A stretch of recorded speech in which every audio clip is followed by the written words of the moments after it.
If you want to make cinematic vlogs that look like this, preparation is crucial. There were times that I would just go out and shoot and came back home feeling unsatisfied because I didn't get the shots that I wanted and felt like my time was wasted. So in order for me to make the filming more efficient and reflect the vision that I have in mind, I came up with this Notion template. It helps me to plan out not only just vlogs, but other YouTube videos that I have in mind to deliver the creative styles that I want. If you're a new or aspiring creator that needs some sort of guidance, this will help to make your process a lot smoother. You can download the Notion template in the description below.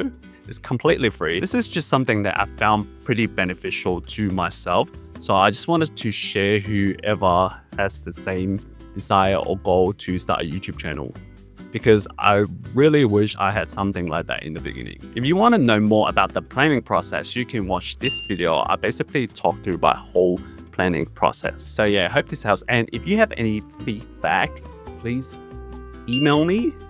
Any criticism, any constructive feedback, I welcome. Thank you, and I'll see you in the next one. Peace.